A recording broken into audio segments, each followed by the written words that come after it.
ॐ अज्ञानतिमिरान्धस्य ज्ञानाञ्जनशलाकया चक्षुरुन्मिलितं येन तस्मै श्रीगुरवे नमः। नमो ॐ विष्णुपादाय कृष्णप्रेष्ठाय भूतले श्रीमते भक्तिवेदान्तस्वामीति नामिने। नमस्ते सरस्वती देवी गौरवाणी प्रचारिणे निर्विशेष शून्यवादी पाश्चात्य देशधारिणे। हे कृष्णा करुणा सिंधो दीनबंधो जगत्पते गोपेश गोपिका कांता राधा कांता नमोस्तुते। तप्त कांचन गौरांगी राधे बृंदावनेश्वरी वृषभानुसुते देवी प्रणमामि हरिप्रिये। जय श्री कृष्ण चैतन्य प्रभु नित्यानंद श्री अद्वैत गदाधरा श्रीवासादि गौर भक्त वृंद। हरे कृष्णा कृष्ण कृष्ण हरे हरे, हरे राम राम राम हरे हरे, हरे कृष्ण कृष्ण कृष्ण हरे हरे, हरे राम राम राम हरे हरे, हरे कृष्ण कृष्ण कृष्ण हरे हरे, हरे राम राम राम हरे हरे। హరే కృష్ణ. భక్తులందరికీ భక్తి యోగము ఈ రోజు మనం చూడబోయేది. ఈ భక్తి యోగము ఆ మధ్యలో 6 చాప్టర్ 7th నుంచి 12th చాప్టర్ వరకు భక్తి యోగం. ఈ 12వ అధ్యాయాన్ని పేరే భక్తి యోగం. సో ఈ భక్తి యోగం అనే 6 అధ్యాయాల్లో ఇది ఆఖరి అధ్యాయం. అయితే ఇది చాలా ముఖ్యమైన అధ్యాయము. చాలా మందికి ఇది నేను ఇంతకు ముందు కూడా చెప్పే ఉంటాను, మీరు వినే ఉంటారు. ఇది ఇందులో తక్కువ శ్లోకాలు ఉన్నా కూడా చాలా సారాంశం, ఇంపార్టెంట్. అందరికీ అన్ని శ్లోకాలు చాలా మంది నేర్చుకుంటూ ఉంటారు. సో ఇంపార్టెంట్ చాప్టర్ అన్నమాట భక్తి యోగము. మొట్టమొదటగా అర్జున ఉవాచతో ప్రారంభం. ఏవం సతతయుక్త ఏ భక్తాస్త్వాం పర్యుపాసతే ఏ చాప్యక్షరం అవ్యక్తం తేషాం కే యోగ విత్తమాః. సో ఎప్పుడు సతతము అంటే నిత్యము కూడా నీ యొక్క భక్తాస్త్వాం, నీ భక్తిలో ఉపాసన చేస్తూ, నీ భక్తిని ప్రాక్టీస్ చేస్తూ, ఉపాసన చేస్తూ, అందులో యుక్తులై ఉన్నవాళ్ళు అంటే అందులో స్థితులై ఉన్నవాళ్ళు, సతతము కూడా నీ భక్తిని నీ భక్తి మార్గంలో ఉంటూ అందులో స్థితులై ఉన్నవాళ్ళు. ఇంకొకరు ఎవరు అంటే ఏ చాప్యక్షరం అవ్యక్తం, అవ్యక్తం మీద అంటే అవ్యక్తం అంటే నిరాకారం మీద ఇంట్రెస్ట్ ఉండి దాని మీద దృష్టి ఉన్నవాళ్ళు. తేషాంకే యోగ విత్తమా. ఈ రెండిట్లో ఎవరు ఎక్కువ యోగ విత్తములు, ఎవరు ఎక్కువ యోగ పరిపూర్ణులు అని చెప్పి అని నీ ఉద్దేశము అని భావిస్తారు అందరూ కూడా. వీళ్ళిద్దరిలో ఎవరు ఎక్కువ యోగంలో పరిపూర్ణులు, భక్తిలో అని అడుగుతున్నాడు. అది అర్జునుడి యొక్క ప్రశ్న అన్నమాట. సో ఎల్లప్పుడూ నీ భక్తిలో ఉంటూ నిన్ను ఉపాసన చేస్తూ ఆ స్థితిలో నియుక్తులై ఉన్నవాళ్ళ, లేదంటే ఇలా అవ్యక్తం మీద మనస్సు ఆసక్తి ఉన్నవాళ్ళు, అవ్యక్తం మీద కాన్సన్ట్రేట్ చేసి ఆ మార్గంలో ఉన్నవాళ్ళు, ఈ ఇద్దరిలో ఎవరు యోగ పరిపూర్ణులని భావించబడతారు, ఎవరు ఎక్కువ యోగ పరిపూర్ణులు అని అర్జునుడు ఒక ప్రశ్న అడిగాడు. అయితే బ్రహ్మము, పరమాత్మ, భగవంతుడు అంటూ 3 రకాలుగా మనం భగవంతుణ్ణి ఆరాధించాలంటే మరి ఒకరు ఒక్కొక్క మార్గం చూసుకునే వాళ్ళని చూస్తూ ఉంటాం. భగవంతుడి యొక్క రూపము, పరమాత్మ రూపము, బ్రహ్మము అంటే ఒక వెలుగుగా నిరాకార తత్వంగా భగవంతుణ్ణి ఆరాధించేవాళ్ళు అని చెప్పి ఇక్కడ మనకి చెప్తున్నారు. సో నెక్స్ట్, సో భక్తి యోగం ద్వారా సాకారవాదులు అంటారు, భగవంతుని ప్రత్యక్షంగా సేవించే వాళ్ళు. నిరాకార బ్రహ్మం మీద నియుక్తులై ఉన్న వాళ్ళని నిరాకార తత్వం అని అంటాము. ఎవరిది ఉత్తమ స్థితి అని చెప్పి అర్జునుడు అడుగుతున్నాడు. అప్పుడు భగవంతుడు ఇచ్చిన సమాధానం, మయ్యావేశ్య మనో ఏ మాం నిత్యాయుక్త ఉపాసతే శ్రద్ధయా పరయోపేతాస్తే మే యుక్తతమామత. సో మయ్యావేశ్యమను, ఎవరైతే అంటే నా యొక్క రూపం మీద, భగవంతుడి యొక్క రూపం స్థిరంగా, మయి నాయందు ఆవేశ్య స్థిరంగా నిలిపి మనస్సును ఎవరైతే నిత్యము నన్ను ఈ రకంగా నన్ను అంటే మనస్సును నా మీద స్థిరంగా నిలిపి నన్ను నిత్యము ఉపాసన చేయటంలో యుక్తులై ఉన్న వాళ్ళు, ఉపాసన అంటే పూజించటం, ప్రార్థించటం, అర్చించటం అని అర్థం. సో నన్ను నిత్యము ఉపాసన చేయటంలో యుక్తులై ఉన్న వాళ్ళు, శ్రద్ధయా పరయోపేత అంటే శ్రద్ధతో, మరి పరయో అంటే దివ్యమైనటువంటి శ్రద్ధతో ఉన్న వాళ్ళై ఎవరైతే నాచే యుక్తతమ మత మిక్కిలి పరిపూర్ణవంతులని నాచే భావింపబడతారు అని చెప్పి, అంటే నేను భావిస్తాను అని చెప్పి చెప్తున్నారనమాట. సో ఎవరు నాయందు స్థిరంగా మనస్సును ఎవరైతే నిలిపి నిత్యము కూడా అందులో నియుక్తులై ఉంటారో, అర్చిస్తారో ఆ రకంగా నన్ను శ్రద్ధతో, ఎటువంటి శ్రద్ధ? దివ్యమైన శ్రద్ధతో మనస్సును నాయందు నిలిపి నిత్యము యుక్తులై నన్ను ప్రార్థిస్తారో, పూజిస్తారో వాళ్ళు నా యొక్క అభిప్రాయంలో అత్యంత పరిపూర్ణులని నేను భావిస్తాను అని చెప్పి భగవంతుడు ఈ ప్రశ్నకు సమాధానం చెప్పడం జరిగిందనమాట. సో భక్తి భావంలో, అంటే ఆ భక్తి భావంలో నిత్యము యుక్తులై నన్ను పూజించే వాళ్ళు అన్నారు. సో దానికి ఇక్కడ కొంత ఎక్స్ప్లెనేషన్ ఏం చెప్తున్నారంటే, సర్వము కృష్ణుడి కొరకే అనురింపబడుచున్నందున అలా కృష్ణ భక్తి భావంలో ఉన్న వాళ్ళకి వేరే భౌతిక కర్మలు ఏవి కూడా ఉండవు. వాళ్ళ భక్తి భావంలోనే ఆ సంతోషంలో నిమగ్నులై ఉంటారు ఆ భావంతో. సో కొన్నిసార్లు జపం చేస్తారు, కొన్నిసార్లు శ్రవణము లేదా పఠనం చేస్తారు, అంటే చదువుతారు, భగవంతుడి గురించి వింటారు, మరి జపం చేస్తారు, ఇంకా కొన్నిసార్లు భగవంతుడి కోసం ప్రసాదం చేయొచ్చు, ఇంకా కొన్నిసార్లు మరి ఏదైనా అవసరమైనవి కావాలి పూజ సామాగ్రి అని అంగడికి వెళ్ళొచ్చు, ఇంకా మరి మందిరాన్ని శుభ్రం చేయొచ్చు భగవంతుడి యొక్క ప్రసాదం నైవేద్య పాత్రలు కడగొచ్చు. ఈ రకంగా అన్ని పనులు కూడా భగవంతుడికి అంకితం వాళ్ళు ఏ పని చేసినా కూడా ఇలా భగవంతుడికి అంకితమైన పనులు చేస్తూ వాళ్ళు 1 మినిట్ కూడా వృధా చెయ్యరు. అటువంటి కర్మ సంపూర్ణంగా సమాధిగతమై ఉండును అని చెప్పి చెప్తున్నారనమాట. అంటే కంప్లీట్ గా భగవంతుడి కోసం అయితే వేరే, అంటే భక్తి మార్గం అంటే ఏది చేసినా భగవంతుడి కోసం చేస్తున్నాము అనేటటువంటి ఒక మనస్సులో ముందు ఆ భావం అనేది రావాలి. అది ఏ త్వక్షరమనిర్దేశం అవ్యక్తం పర్యుపాసతే సర్వత్ర గమచింత్యం చ కూటస్థమచలం ధ్రువం సన్నియమ్యేంద్రియగ్రామం సర్వత్ర సమబుద్ధయః తే ప్రాప్నువంతి మామేవా సర్వభూతహితే రతాః. సో ఎవరైతే ఈ ఇంద్రియాతీతము, అనిర్వచనీయము, అవ్యక్త స్వరూపాన్ని ఉపాసిస్తారో, అంటే ఇప్పుడేమో భగవంతుణ్ణి ఉపాసన చేస్తే ఏమిటన్నది చెప్పారు. ఇప్పుడు అవ్యక్తాన్ని, ఎటువంటి అవ్యక్తమో కూడా చెప్తున్నారు, వినండి. ఎటువంటిది? ఈ అక్షరం అంటే ఇంద్రియాతీతం, నాశనం లేనటువంటి, అనిర్దేశం అంటే అనిర్వచనీయమైనది, డిఫైన్ చేయలేమన్నమాట, ఇది అని చెప్పలేనిది. అవ్యక్తం అంటే అలాంటి వ్యక్తం కాని స్వరూపం, నిరాకార తత్వం.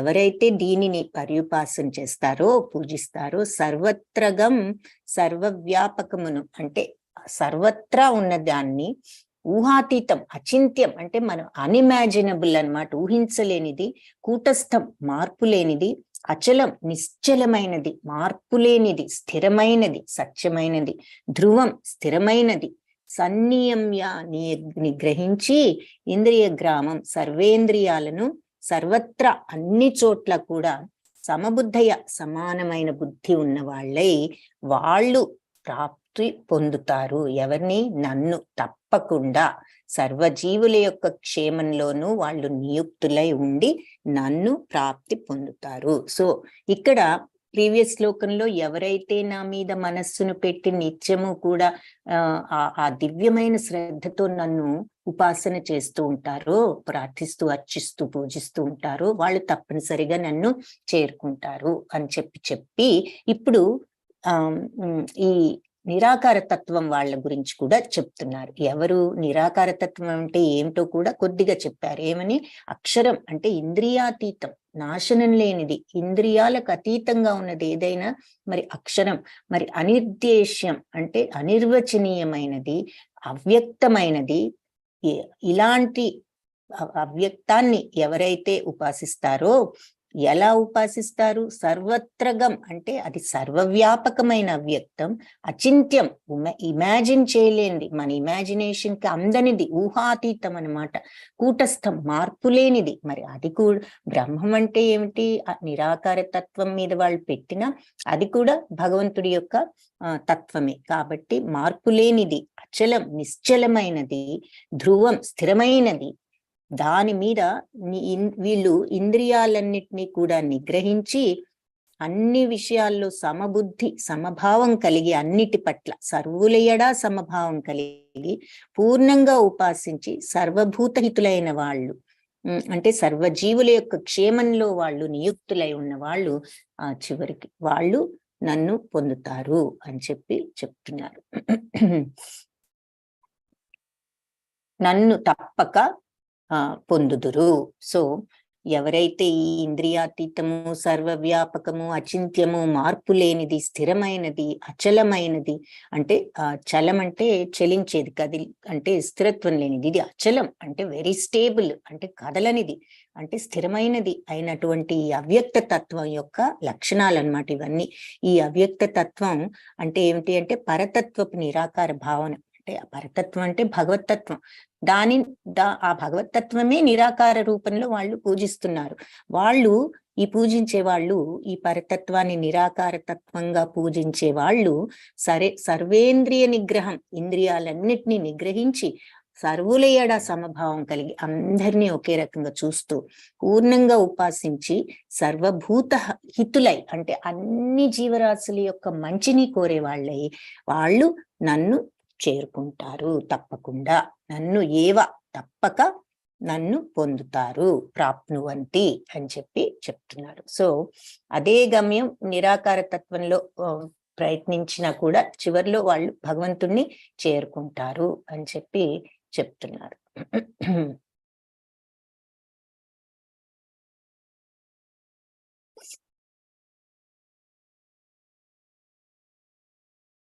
కాబట్టి భగవంతుణ్ణి అలా చేరుకోవడానికి దర్శనం, శ్రవణం, ఆస్వాదనం, కర్మలు ఇవన్నీ కూడా ఇంద్రియ పరకర్మల నుంచి మనిషి విరమించి ఆ సమయముననే పరమాత్ముడు సర్వత్రా కలడు అనే అవగాహన అతనికి వస్తుంది. ఈ సత్య దర్శనం పిమ్మట ఏ జీవిని కూడా అతను ద్వేషించడు. అంతటా పరమాత్మ ఉన్నాడు అనే అవగాహన వాళ్ళకు వచ్చి వాళ్ళు ఏ జీవిని కూడా దర్శించరు. అన్నిట్లో పరమాత్మను చూసి అట్టి భావనలో బాహ్య తొడుగును కాక ఆత్మనే చూస్తారు. కాబట్టి మనిషికి జంతువుకి ఉన్న భేదం కూడా వాళ్ళు చూడరు. మనం చూసాం కదా, మరి బ్రాహ్మణి గవిహస్తిని అని చెప్పి పండిత సమదర్శిన అని అన్నిట్లోనూ బ్రాహ్మణుని, గోవును, ఏనుగును, కుక్కను అన్నిటినీ కూడా సమంగా చూస్తారు. ఎందుకంటే వాళ్ళంతట్లో కూడా భగవంతుడిని చూస్తారు కాబట్టి అని మనం ఆ శ్లోకాన్ని కూడా మీకు గుర్తుండే ఉంటుంది. కాబట్టి వాళ్ళు కూడా చివరికి చేరుకుంటారు. అయితే ఆ మార్గం అంత కష్టమైనది కాదు అని ఈ శ్లోకంలో చెప్తున్నారు. ఏ మార్గం? నిరాకార తత్వంలో ఉండే మార్గం కొంచెం కష్టం. క్లేశోధికతరస్తేషాం అవ్యక్తాసక్త చేతసాం అవ్యక్త హి గతి దుఃఖం దేహవద్భిరవాప్యతే. సో క్లేశం అంటే కష్టం, మిక్కిలి, మిక్కి చాలా కష్టం. ఏది? తేషాం అంటే ఆ అవ్యక్తం. ఆ అవ్యక్తం అనేది, నిరాకార తత్వం అనేది చాలా కష్టం. ఆ అవ్యక్తం మీద ఆసక్తి ఉన్న వాళ్లకు ఈ మార్గం చాలా కష్టం. అవ్యక్తాహి గతి దుఃఖం. అంటే అగోచరమైన ఈ బ్రహ్మాన్ని, అవ్యక్తమైనటువంటి బ్రహ్మాన్ని పొందటం ప్రగతి దుఃఖం, అంటే దాంట్లో ప్రోగ్రెస్ చాలా కష్టంగా ఉంటుంది, క్లేశకరంగా ఉంటుంది. దేహవద్భిర వాప్యతే, దేహదారులొచ్చే పొందబడుతుంది. అంటే ఈ కష్టం అనేది వాళ్లకు వస్తుంది. అంటే చివరికి మీనింగ్ ఏమిటి అంటే, ఈ పరమ పురుషుణ్ణి అవ్యక్త నిరాకార తత్వంలో కొలవటంలో ఇంట్రెస్ట్ ఉన్న వాళ్ళకు, ఆసక్తి ఉన్న వాళ్లకు చాలా పురోగతి అనేది, ప్రోగ్రెస్ అనేది చాలా క్లేశకరము, కష్టము. ఆ విధంగా ప్రగతి సాధించటం మనుషులకు, దేహదారులకు ఎప్పుడు కూడా కష్టమే అని చెప్పి చెప్తున్నారు. వాళ్ళు తప్పనిసరిగా పొందుతారు. ఏది ఆ గొప్ప అవ్యక్త తత్వాన్ని ఎవరైతే ఆరాధిస్తారో పొందుతారు. ఎలా పొందుతారు? చివరికి ఇంద్రియ నిగ్రహంతో సర్వులయడ సమభావం కలిగి అన్ని జీవరాశుల క్షేమాన్ని కోరుతూ చివరిలో వాళ్ళు తప్పకుండా పొందుతారు పరిపూర్ణతను. కానీ ఆ మార్గము చాలా కష్టము. ఆ నిరాకార తత్వం మీద ఇంట్రెస్ట్ ఉన్న వాళ్లకు ప్రోగ్రెస్ అనేది చాలా కష్టం. ఎందుకంటే ఆ రకంగా ప్రోగ్రెస్ అవటం మామూలుగా మనుషులందరికీ కూడా చాలా కష్టమే అని చెప్పి చెప్తున్నారు. మనం ఆలోచిస్తే మరి ఆ కాన్సన్ట్రేషన్ దేని మీద లేకుండా ఫోకస్ చేయటం అనేది అంత ఈజీ కాదు. అది భగవంతుడి ఆకారం మీద మనం ఫోకస్ చేస్తే మనకు ఆ భక్తి అనేది ఈజీగా, ఈజీ అంటే ఆ మార్గం మీద ఈ మార్గం ఈజీ అని చెప్పి చెప్తున్నారన్నమాట. తర్వాత మరి భగవంతుడి పట్ల ప్రేమ భావం పెంచుకోవటం కానీ, భక్తి భావం పెంచుకోవాలన్నా, ఏదైనా కానీ మనకి ఆకారం మీద మనం కాన్సన్ట్రేట్ చేసినప్పుడు, భగవంతుడి ఆకారం మీద మనకది ఈజీగా ఉంటుంది అని చెప్పి చెప్తున్నారు. సో ఈ భక్తి యోగంలో ప్రభావితులైన వాళ్ళు ఆధ్యాత్మికులు వాళ్ళ యొక్క గైడెన్స్ ప్రకారం భగవంతుడికి నమస్కరిస్తూ, ఆయన మహిమలను వింటూ, భగవంతుడు ఆయన ఆహార ప్రసాదాన్ని తీసుకుంటూ ఈ రకంగా సులభంగా ఆ భక్తి భావాన్ని పెంచుకుంటారు అని చెప్పి చెప్తున్నారు. కాబట్టి ఆ కష్టమైన మార్గం లేకుండా స్వయంగా మనం ఈ భక్తి భావంలో ఉంటూ ఈ రకంగా ఈజీగా, ఈజీ అంటే కంపారిటివ్ గా మనకు ఒక మార్గం అనేది ఉన్నది. కాబట్టి ఆ భక్తి మార్గంలో భగవంతుడి మీద మనస్సును పెట్టి చేయటం ఎక్కువ ఈజీ అని భాష్యంలో కూడా చెప్తున్నారు. ఏతు సర్వాణి కర్మాణి మయి సన్యస్య మత్పరాః అనన్యేనైవ యోగేన మాం ధ్యాయంత ఉపాసతే తేషామహం సముద్ధర్తా మృత్యు సంసార సాగరాత్ భవామి న చిరాత్ పార్థ మయ్యావేషిత చేతసాం.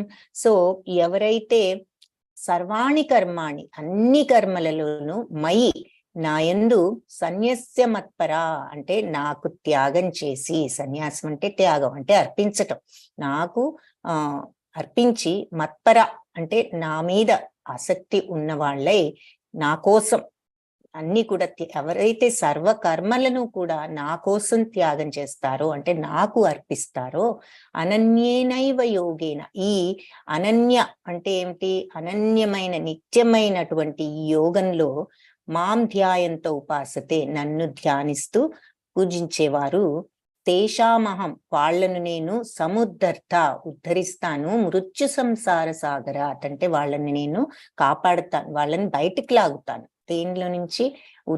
మృత్యు సంసార సాగరాన్ని నుంచి బయటికి లాగుతాను అంటే ఈ జనన మరణ చక్రం నుంచి బయటికి లాగి వాళ్లకు మోక్షాన్ని అందిస్తాను. భవామి న చిరాతార్థ అంటే త్వరలోనే వాళ్ళు పార్థ, చిరాత్ పార్థ అంటే చిరాత్ అంటే త్వరగానే పార్థ వాళ్ళు అవుతారు. భవామి ఏమవుతారు? మయ్యావేషిత చేతసాం, నాయందు మనస్సు గలవారికి అని చెప్పి చెప్తున్నారు. సో ఎవరైతే సర్వకర్మలను ఏది సర్వాణి కర్మాణి నాకు అర్పించి ఈ అనన్యమైన యోగంలో, ఈ ధ్యానంలో మనస్సును లగ్నం చేస్తూ మయ్యావేశిత చేతసాం అంటే మనస్సుని ఎప్పుడు కూడా నా మీద పెట్టి ఈ సదా నన్ను ధ్యానిస్తూ ఉన్న వాళ్ళను, నా భక్తి సేవలో నన్ను ఈ రకంగా ఉపాసన చేసే వాళ్ళని శీఘ్రమే జనన మరణ సంసార సాగరం నుంచి ఉద్ధరిస్తాను అని ఇక్కడ భగవంతుడు క్లియర్ గా చెప్తున్నారనమాట. సో నా మీద ఎల్లప్పుడూ మనస్సును పెట్టి అనన్య చింతతో ఆ భక్తితో మనస్సు నా యందు లగ్నం చేసి సదా నన్ను ధ్యానిస్తూ ఉన్న వాళ్ళను, అర్చించే వాళ్ళను నేను కాపాడుతాను అని చెప్పారు. దానికి కొన్ని పాయింట్స్ ఇక్కడ భాష్యంలో చెప్తున్నారు. ఏది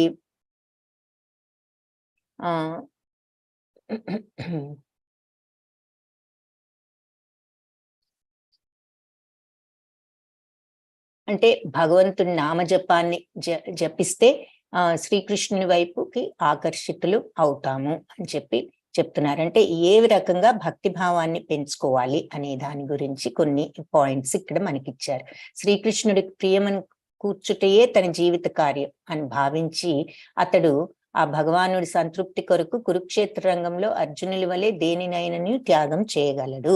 సో అర్జునుడు గనక చివరికి మొదట్లో ఎన్నో డౌట్స్ తో మరి వాళ్ళని నా వాళ్ళని ఎలా చంపాలి అని భయపడినా అతనికి చివరికి భగవంతుడు ఈ గీతను బోధించిన తర్వాత సర్వము కూడా అర్థమయ్యి అతను భగవంతుణ్ణి సంతృప్తి పరచటమే అన్నది అర్థం చేసుకుని దేనినైనా త్యాగం చేయగల స్థితికి ఆ భక్తుడు అర్జునుడి వలనే వస్తాడు అని చెప్తున్నారు. ఆ భక్తి యోగపు ప్రయాణంలో ఉన్నవాళ్ళు భగవంతుణ్ణి సంతృప్తి పరచడం కంటే అన్యమైనది ఏది కూడా ఇక భక్తుడు సాధించాలని అనుకోడు. అన్ని కూడా భగవత్ ప్రీత్యర్థం అనేటటువంటి మైండ్ సెట్ లో ఉంటాడు. అలాగే హరే కృష్ణ మంత్రాన్ని జపించాలి. అలాంటి మంత్రోచ్చారణతో భగవంతుడి వైపుకు ఆకర్షితులవుతారు. ఈ రకంగా గనక శుద్ధ భక్తులు ఉన్నట్లయితే వాళ్లను భవసాగర నుంచి ఉద్ధరిస్తానని ఇక్కడ భగవంతుడు చెప్తున్నారు. వరాహ పురాణంలో కూడా మరి ఈ రకంగా శ్లోకం చెప్పారు. ఏమని? భక్తుడైన వాడు ఆత్మను ఆధ్యాత్మిక లోకాలకు చేర్చటమే అష్టాంగ యోగ పద్ధతి. చేర్చటానికి అష్టాంగ యోగమే ఆచరించాల్సిన అవసరం లేదు. మనం అష్టాంగ యోగం చూసాం, అది 8 దశలు చాలా కష్టం అని కూడా అర్జునుడు కూడా అన్నాడు. కాబట్టి భగవంతుణ్ణి చేరుకోవాలి ఆధ్యాత్మిక లోకం అంటే అష్టాంగ యోగం ద్వారానే అక్కర్లేదు. కాబట్టి తానే స్వీయంగా తరింపచేయుచున్నాను భక్తిలో ఉన్న వాళ్ళను భగవంతుడు ఇక్కడ చెప్పారు అని ఒక పిల్లవాడిని గనక తల్లిదండ్రులు ఏ రకంగా కాపాడుతారో అలాగే భగవంతుడు కూడా అంటే కాపాడటం అంటే భగవంతుడు భక్తుణ్ణి కూడా ఆ రకంగా ఆధ్యాత్మిక ప్రపంచంలోనికి తీసుకువెళ్ళటం జరుగుతుంది. అంటే ఎవరినైనా ఎందుకు తీసుకువెళ్ళడు? భగవంతుడు అందరికీ తండ్రేనా అంటే మరి ఆ స్థితికి రావటానికి రెడీనెస్ ఉండాలి. మనం ఆ స్థితికి అర్హులమయ్యే స్టేజ్ వచ్చినప్పుడు భగవంతుడు తప్పకుండా తీసుకువెళ్తారు అని ఇక్కడ చెప్తున్నారు. కాబట్టి ఈ నామ సంకీర్తన కూడా మనకు సులభంగా ఈ భక్తుడు ఈ గమ్యాన్ని సులభంగాను ఆనందంగాను ఈ నామ సంకీర్తనతో చేరుకునే అవకాశం ఉన్నది అని చెప్తున్నారు. అలాంటి గమ్యం వేరే ఏ ఇతర ధర్మ విధానం చేతను పొందటానికి సాధ్యం కాదు అని చెప్తున్నారు. గీతా సారాంశంలో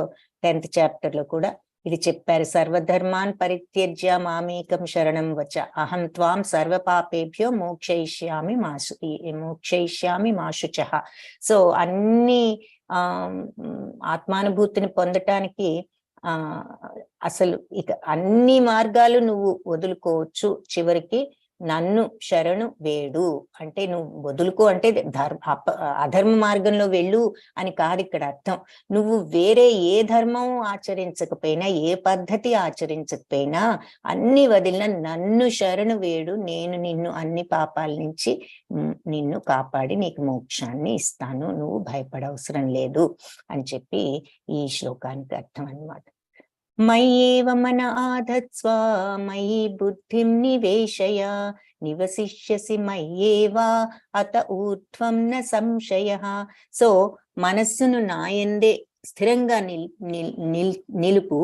మయి బుద్ధిం నివేశయ, నీ బుద్ధిని కూడా నా మీద నిలుపు. నివసిష్యసి మయ్యేవ, అప్పుడు నువ్వు నాలోనే నివసిస్తావు. కంప్లీట్ గా మనసు ఎవరి మీద మనం కాన్సన్ట్రేట్ చేసి ఆలోచిస్తామో మరి దాని మీదే మనస్సు ఉంటుంది. మరి మనం ఉదాహరణకి చిన్న ఉదాహరణ తీసుకోవాలంటే ఏదైనా వస్తువు మీద విపరీతమైన మోజు ఆసక్తి ఉందనుకోండి, ఇంకా మనకి ఎప్పుడు దాని మీదే మైండ్ ఉంటుంది. అది వచ్చే వరకు నిద్ర పట్టదు, అది చూసే వరకు నిద్ర పట్టదు.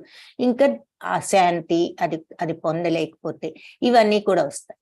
అలా అదే తత్వాన్ని మనం ఇక్కడ అన్వయించుకున్నట్లయితే నా మీద మనస్సు నుంచి బుద్ధిని నా మీద ఉంచి, అంటే సర్వము మన హోల్ థాట్ ప్రాసెస్ అంతా కూడా భగవంతుడి మీద గనక లగ్నం చేయగలిగినట్లయితే మనం నివశిష్యసిమయ్యేవ, అప్పుడు కంప్లీట్ గా మనకి భగవంతుడు మీదే ఆసక్తి అనేది వస్తుంది. కాబట్టి నివశిష్యసిమయ్యేవ అత ఊర్ధ్వం న సంశయ, అప్పుడు ఊర్ధ్వంలోకి వెళ్ళటం నిస్సందేహం అని చెప్పి చెప్తున్నారనమాట. సో దేవదేవుడైన నా మీద నీ మనస్సును స్థిరంగా నిలుపు, నీ బుద్ధిని కూడా నా మీదే నియుక్తం వినియోగించు. నీ బుద్ధిని కూడా, అంటే భగవంతుణ్ణి మీద ఆసక్తి కలగటానికి ఏ పనులు ఉపయోగపడతాయో దానిని మనం సెలెక్ట్ చేసుకోవచ్చు. శ్రవణం చేయొచ్చు, కీర్తనం చేయొచ్చు, మరి పఠనం చేయొచ్చు, జపం చేయొచ్చు, పూజ చేయొచ్చు, కాన్సన్ట్రేషన్ తో మరి భగవంతుడికి సేవ చేయొచ్చు.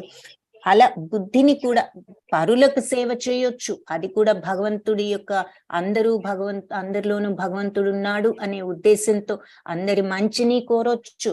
ఈ అన్ని మార్గాల ద్వారా మనం భగవంతుడి మీదే మనస్సును నిలపవచ్చు. సో భగవంతుడి మీద మనసు నిలపటం అంటే ఈ లక్షణాలు అన్నీ ఉన్నప్పుడు కూడా, మనం అందరిలో భగవంతుడిని చూడగలిగినప్పుడు కూడా మనం భగవంతుడి మీద మనస్సును, ఎందుకు అందరితోనూ మనం మంచిగా ఉంటున్నాం, అందరికీ హెల్ప్ చేస్తున్నాం, అందరి హితం కోరుతున్నాం, అందరికీ సేవ చేయాలని చూస్తున్నాం అంటే మరి ఆ స్వభావం అందరిలోనూ భగవంతుడు ఉన్నాడు. మన ఆత్మ పరాత్మ మమాత్మ అని మనం శ్లోకం చూస్తాం. నాలో ఉన్న ఆత్మ అందరిలో ఉన్న ఆత్మ కూడా ఒక్కటే అనేది ఎవరైతే పరమాత్మ అని ఎవరైతే అర్థం చేసుకుంటారో వాళ్ళు మరి తప్పనిసరిగా అందరినీ అలా చూడగలుగుతారు. సో ఈ రకంగా నువ్వు సదా నన్ను నిస్సంశయంగా నాలో నువ్వు నివసిస్తావు. మరి అన్ని చోట్ల అందరిలో భగవంతుడిని చూసినప్పుడు తప్పనిసరిగా మనం భగవంతుల్లో నివసించటం అనేది జరుగుతుంది అని ఇక్కడ ఈ శ్లోకానికి అర్థం. హరే కృష్ణ. సో నెక్స్ట్ శ్లోకంలో అధచిత్తం సమాధాతుం న శక్నోషి మయి స్థిరం అభ్యాసయోగేన తతో మాం ఇచ్ఛాప్తుం ధనంజయ. సో ఈ శ్లోకంలో ఇప్పుడు ఇది అనన్య భక్తి అని చెప్పి మనం చెప్పుకోవచ్చు అన్నమాట. ఈ శ్లోకాన్ని ఇప్పుడు మనం చెప్పుకున్నటువంటి శ్లోకం అనన్య భక్తి. నా మీదే మనస్సును బుద్ధిని అన్ని పెట్టి ఆ రకంగా నువ్వు చేసినప్పుడు తప్పనిసరిగా నాలో నువ్వు నివసిస్తావు అని చెప్తున్నారు. అలా కాకుండా అధచిత్తం సమాధాతుం నశక్నోషి మై స్థిరం అభ్యాసయోగేన తతో మాం ఇచ్ఛాప్తుం ధనంజయ. అంటే నువ్వు ఒకవేళ నా మీద ఎప్పుడూ మనస్సును బుద్ధిని నా కోసం వినియోగించలేకపోతే అభ్యాసం చేయి, అంటే ప్రాక్టీస్ చేయి. ఈ ప్రాక్టీస్ చేయటంతో నువ్వు తప్పనిసరిగా నా మీద ఆసక్తిని పెంచుకుంటావు. ఆసక్తి పెరిగి, దేని మీద ఆసక్తి పెరిగితే మరి దాని మీదే ప్రేమ భక్తులు పెరుగుతాయి. సో భగవంతుడి మీద ఆసక్తి ఇలా మనస్సును బుద్ధిని ఆయన కోసం వినియోగించి పెంచుకోలేకపోయినట్లయితే మరి నువ్వు కనీసం నా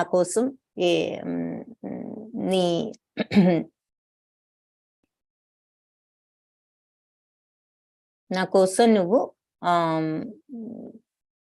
భక్తి యోగం అభ్యాస యోగం చేయి. ఒకవేళ నువ్వు అది చేయలేకపోతే నువ్వు ప్రాక్టీస్ చేస్తే అప్పుడు నువ్వు తప్పకుండా నా మీద ఇంట్రెస్ట్ పెంచుకోవచ్చు. నీకు అంటే న్యాచురల్ గా నీకు ఇంత భక్తి, నా మీద మనస్సు పెట్టడం, బుద్ధిని నా కోసం వినియోగించడం గనక చేత కాలేదనుకో, మీకు అది లేదనుకోండి, అప్పుడు అభ్యాసం చేయి, అంటే ప్రాక్టీస్ చేయి. ఆ ప్రాక్టీస్ సాధనతో నీకు ఆ ఆసక్తి భక్తి డెవలప్ అవుతాయి అని చెప్తున్నారు. సింపుల్ వర్డ్స్ లో చెప్పాలంటే ఎలా ప్రాక్టీస్ చేస్తాము అంటే ఈ భక్తి యోగ విధానాలు ఉన్నాయి కొన్ని. ఆ భక్తి యోగ విధానాలు మనం ప్రాక్టీస్ చేయొచ్చు. భగవంతుణ్ణి పూజించటం, ధ్యానించటం, మరి జపం చేయటం, ఆయన నామాన్ని పలకటం. మరి కలియుగంలో భగవంతుని మీద భక్తి, ఆయన్ని చేరుకోవాలంటే నామస్మరణే మార్గం అని మనం చూసాం ఆల్రెడీ. కాబట్టి భగవన్నామాన్ని జపించటం, కీర్తనలు పాడటం, కీర్తనలు వినడం, శ్రవణం చేయటం, మరి భాగవతం, ఈ భగవద్గీత ఇవన్నీ వినటం, భగవంతుడి యొక్క మాటలు వినటం, ఇవన్నీ కూడా మరి మనకి సాధన మార్గాలుగా ఉపయోగపడతాయి. ఆ సాధనతో నిరంతరం భగవంతుడి మీద ఆసక్తిని, భక్తిని పెంచుకోవచ్చు అని చెప్తున్నారు. అంటే ఈ రోజుల్లో మరి భగవత్ ప్రేమ అనేది అందరిలో నిద్రపోయి ఉన్నది. ఎవరికి కూడా చాలా మందికి ఆ ప్రేమ అనేది లేదు అని ఇక్కడ మనకి భాష్యంలో చెప్తున్నారు. నిద్రాణమై ఉన్నది అందరిలోనూ ఈ ప్రేమ. అది గనక పలు విధంగా మనం వ్యక్తం అవుతున్నా కూడా ఈ మెటీరియల్ వరల్డ్ తో కనెక్ట్ అయిపోయి మనం అదంతా కూడా కలుషితం అయిపోతుంది. మన భగవత్ ప్రేమ మన అందరిలో ఉన్నది. భగవత్ ప్రేమ ఎందుకు? అందరిలో భగవతత్వం, పరమాత్మ, ఆత్మ ఉన్నారు కాబట్టి లోపల ఆ ప్యూరిటీ, ఆ భగవంతుడి మీద ఆ ప్రేమ అనేది అందరిలో ఉంది. కానీ ఈ భౌతిక ప్రపంచపు కనెక్షన్ తో మాలిన్యం అయిపోయి ఉంది, మాలిన్యమైనది అని చెప్తూ, కాబట్టి హృదయంలో ముందు మనం ఈ మెటీరియల్ వరల్డ్ నుంచి మనం ఆ మెటీరియల్ వరల్డ్ చేసేటటువంటి కాలుష్యాన్ని క్లీన్ చేసుకోవాలి. ఈ మెటీరియల్ వరల్డ్ అంటే ఈ భౌతిక ప్రపంచం వల్ల కాలుష్యమైనటువంటి మన యొక్క ఈ మెంటాలిటీని క్లీన్ చేసుకుని ఆ తర్వాత నిద్రాణమై ఉన్న ఈ కృష్ణ ప్రేమను మేల్కొల్పాలి అని చెప్పి ఇది ముఖ్యమైన పని. అది మనం ఎప్పుడైతే మన మైండ్ని క్లీన్ చేసుకోగలుగుతాము, శుభ్రపరచుకోగలుగుతాము, శుద్ధి చేసుకోగలుగుతాము, అప్పుడు భగవంతుడి మీద ఉన్న ప్రేమ బయటపడుతుంది అని చెప్తున్నారు. సో ఇది ఇక్కడితో ఆపి మరి అప్పుడు ఈ భక్తి యోగాభ్యాసంతో తప్పనిసరిగా భగవత్ ప్రేమ స్థాయికి వెళ్ళగలుగుతాము అని చెప్తున్నారు. సో ఇవన్నీ మళ్ళీ ఈ శ్లోకాన్ని టుమారో డిస్కస్ చేద్దాము. సో ప్రస్తుతానికి ఈ రోజు కొంచెం క్లాస్ ఎర్లీగా ఫినిష్ చేయాల్సిన రీజన్ ఉన్నది. సో రేపు మళ్ళీ అందరం మీట్ అయ్యి ఈ చాప్టర్ కంక్లూడ్ చేద్దాం. ఏదైనా క్వశ్చన్స్ ఉంటే తప్పనిసరిగా రేపు నోట్ చేసుకోండి. రేపు తప్పనిసరిగా అన్ని ఆన్సర్ చేస్తాను. ఇంకొక విషయం, ఎవరైనా ట్రాన్స్లేటర్స్ చేయగలిగిన వాళ్ళు ఉంటే దయచేసి శ్రీదేవి మాతాజీ కానీ నాకు కానీ మెసేజ్ పెట్టండి. మీరు పవర్ పాయింట్స్ ఏదైనా ట్రాన్స్లేట్ చేయగలిగిన, లేదంటే కౌన్సిలర్స్ గా కొంచెం హెల్ప్ కావాల్సిన అవసరం ఉంది. ఎక్కువ పని లేదు, కొంచెం పని ఉంది. ఆ కౌన్సిలర్స్ గా ఎవరైనా వాలంటీర్ చేయాలనుకున్నా దయచేసి శ్రీదేవి మాతాజీ కానీ నాకు కానీ మెసేజ్ పెట్టండి. హరే కృష్ణ. అందరికీ ధన్యవాదాలు శ్రీదేవి మాతాజీ. మళ్ళీ అందరం రేపు మీట్ అవుదాము. రేపు క్లాస్ 8:15 ఉంటుంది. సో రేపు అందరూ దయచేసి కొంచెం లేట్ గా స్టార్ట్ చేయాల్సి వస్తుంది. రేపు 8:15 అందరూ దయచేసి జాయిన్ అవ్వండి. ఈ చాప్టర్ కంక్లూడ్ చేద్దాం. హరే కృష్ణ అందరికి. హరే కృష్ణ. హరే కృష్ణ మాతాజీ. ధన్యవాదాలు మాతాజీ. సో ఇంకొకసారి ఎవరైనా కౌన్సిలర్స్ గా చేయదలుచుకున్న చిన్న జాబ్, అదేం పెద్ద కష్టం కాదు, కొద్దిగా పని ఉంటుంది ఒకసారి. సో దయచేసి మీరు నాకు కానీ శ్రీదేవి మాతాజీ కానీ మెసేజ్ పెట్టండి. తర్వాత ఎవరైనా పవర్ పాయింట్స్ ట్రాన్స్లేట్ చేసే స్కిల్ ఎవరికైనా ఉంటే దయచేసి మీరు కూడా మెసేజ్ చేయండి. కొంత అవసరం ఉన్నది ట్రాన్స్లేషన్ కి, అందుకని అడుగుతున్నాము. సో ఎవరైనా చేయగలిగితే దయచేసి ఇన్ఫార్మ్ చేయండి. హరే కృష్ణ. హరే కృష్ణ మాతాజీ. హరే కృష్ణ మాతాజీ. హరే కృష్ణ. ధన్యవాదాలు మాతాజీ అందరికి. హరే కృష్ణ. ధన్యవాదాలు మాతాజీ. ఒక్క నిమిషము చెప్పండి మాతాజీ.